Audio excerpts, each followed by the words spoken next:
Don't speak into that. Do that.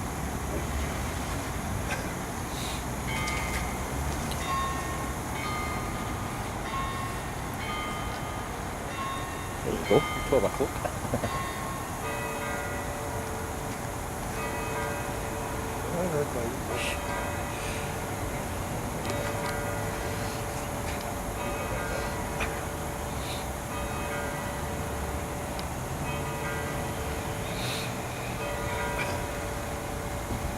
That's the countdown.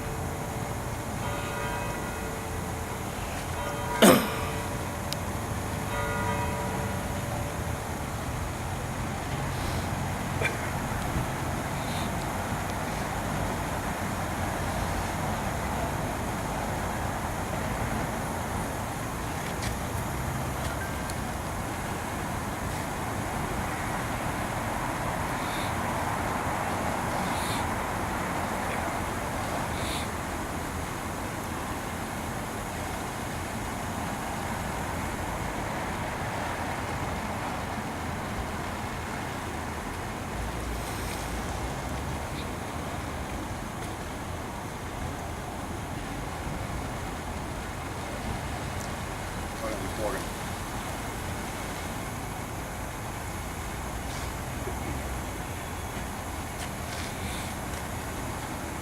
My name's Sean Clerkin and I'm from a new group that's been set up, Action for Scotland, and essentially we are here today to show that the British state's not working for the people of Scotland, because today in Scotland we have over 100,000 people within the last year up to today going to food banks. That's low paid workers, 0 hour contracts, being paid £7.20 an hour, people who are self-employed, people who are on benefits, people who have been sanctioned off their benefits, having all their benefits taken off them. We have a total of 890,000 people in Scotland living in absolute poverty. 220,000 of them are children. 220,000 children living in absolute poverty. 19% of teachers at the beginning of this year identified children in Scottish schools suffering from malnutrition. That is starvation in the 21st century in Scotland. So we have got 890,000 people living in absolute poverty in Scotland, and tomorrow it could be you, because the British state has failed the people of Scotland. That is a fact. And all the welfare cuts that have been brought in last year by the Tories was against the will of the Scottish people, a major democratic deficit. We've also got 60,000 disabled people in Scotland who are going to have their disabled benefits taken off them because of the work capability assessment. These are all the cuts being voted through by the Westminster tyranny, voted through by the Tory tyranny in Westminster. The fact is that we've also got today, the fact is that only a few months ago the Westminster tyranny voted through the renewal of Trident, £205 billion to renew weapons of mass destruction, weapons of mass murder, weapons of mass incineration. Just think what we could do with that £205 billion. We could invest in our schools, in our education system, in our colleges, our universities. We could invest in our National Health Service, the renewal of our National Health Service. Devolution doesn't work, because all the Westminster cuts have been forced on the Scottish Government and they cannot do anything about it. What we need is an independent Scotland, a Scotland with a second independence referendum, with the people voting for an independent Scotland, a Scotland built, an independent socialist Scotland, built on social justice, built on redistribution of income and wealth, built on getting free of tax evasion, and built on giving all of our people a chance in life in Scotland. And what that means in essence is that we have to have a free and independent Scotland, and that is why today we're taking the decision that we're going to burn the Union Jack, the flag, the butcher's apron. For 2 centuries has been caused over 2 billion deaths and caused mass destruction anywhere in the world, and we are saying yes to the saltire for the future of Scotland, and basically no to the Union Jack and no to the British state, and we're going to burn that Union Jack just now in front of this camera. Could you please give me the we're just going to burn it just now. Sean. Pardon? Speak before you burn it. Yes, you speak. Donald Anderson. Donald Anderson, Scottish Republican Socialist Movement. Thank Sean for bringing us up to date if I could take you back a wee bit further, just behind that building is Glasgow Cross. And in 1707, the people of Glasgow rose up and burnt copies of the Treaty of Union. At every market cross in Scotland they did it, all the way up from the borders to the islands, you name it. And in Egerton Toll Barracks was a young General Wade. They sent for him and his cavalry to disperse them. And the minister of the Throne, church at the time, said to the citizens of Glasgow, put up in an end for the City of God. The City of God. Now that was before Celtic Rangers, that was the City of God then. But around this whole area, the High Street, down the shop market around here, they're Highlanders and Irish people for all sorts of reasons. So the clan MacDonnell from Invergary and Glengarry, all here waited 3 years for the chief to come down with money to take away to Canada. On Glasgow Green, hundreds of United Irishmen, United Scotsmen, all from this area. There was no sectarianism. The Irish called themselves Seamus, and the Highlanders called themselves Amish, just to distinguish them. It was not a sectarian thing, it was just a term, that was all. But that was 1707, and what you won't get in any history, in school, college or university in Scotland, a year later there was a rebellion against the Union, 1708. And the French fleet was stationed outside of Leith, the port of Leith, and they couldn't come ashore because of the Scottish weather and the English Navy. They had to go up the east coast all the way up to Stonehaven and Peterhead, you know.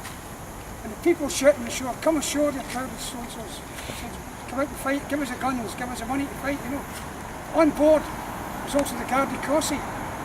That's the Scottish Guard and the French Army and the Irish Brigade. They were there to help, you know. But like I said, this is, like I said, the Jacobites came from the north and took Edinburgh, and the Highland Guard let them in. And the Cameronians marched from the southwest, Galloway in that area, and they were Covenanters, you know, they were against the Union. The Grasta put them Dumfries, surrounded by redcoats. But the women came out and fought the troops with sticks and stones, and the redcoats broke their bones. The Duke of Hampton, who was a leader, didn't turn up, like I said. And later on, everyone thinks he was definitely a spy with some of these lacklustre speeches again in Parliament. But quickly, before I get to the end, the next rebellion was 1715, 1719 and 1745. They were Jacobite rebellions. Yes, but they were against the Union. They had on their broadswords, prosperity to Scotland or no Union. And they were in art galleries until Lord McConnell's wife took over the city parks, museums and all that stuff, a nice job, and took them all out. And they wrote to him, we just get government finance. It was also against the Union. So they were Jacobites. And in 1745, when the Jacobite army came here, they were going to sack Glasgow. Mind you, nobody knows the difference. The chief of the clan, Cameron, Donald Cameron, stopped it. And there's a message now, you heard the bells there. Every time the clan chief of the clan comes to Glasgow, they ring the bells at Glasgow Cross for him to thank him, you know. So we don't need to thank him for anything anymore.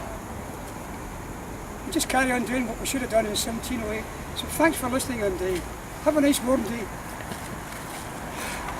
You want to start, Wing?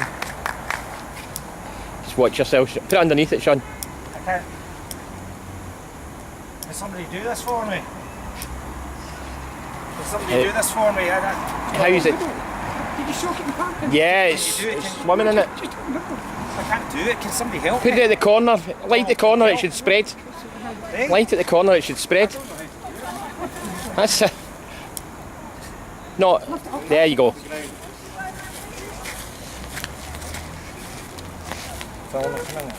Aye, I'm filming it.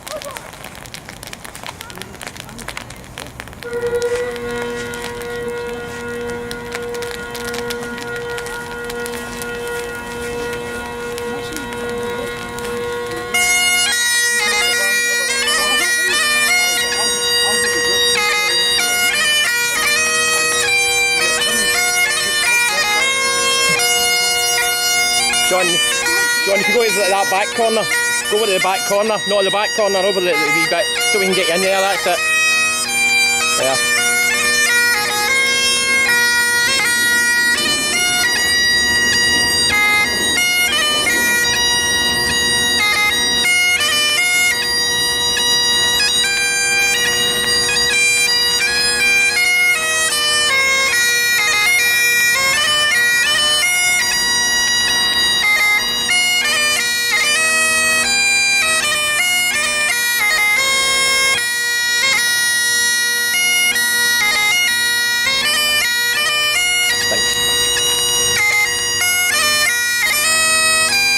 step back a wee bit, Sean.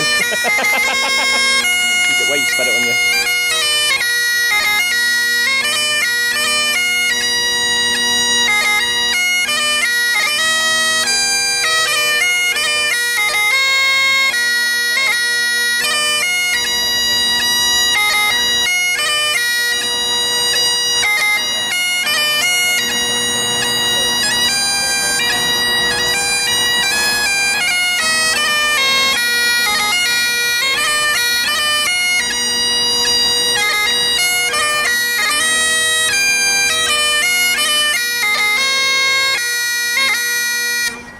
What I'd like to say is we've just burned the British state flag, the Union Jack, because we want an independent Scotland, free of poverty, free of trident, and basically getting rid of the democratic deficit where the people of Scotland can be free.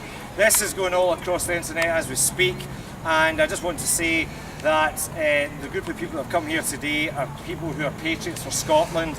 And as I say, Action for Scotland, we're here today to show that we'll be campaigning for an independent Scotland through an independence referendum, through democracy, through real democracy, not through the democratic deficit where a Westminster tyranny, where a Tory tyranny basically imposes the policies in Scotland. The fact is we want English people and Welsh people who are working class. 16 million people in Britain today have less than £100 in the bank. We want those people to stand up and start campaigning for social justice, for their communities all over Britain, for all over Scotland, England and Wales, and to free themselves of the Westminster tyranny, to free themselves of the Tory tyranny, to free themselves of the tax evasion and the tax avoidance of 120 billion a year, so that there's real social justice, redistribution of income and wealth in our country. And I'll conclude that by saying that today. Sean Clerkin from Action for Scotland. Thank you.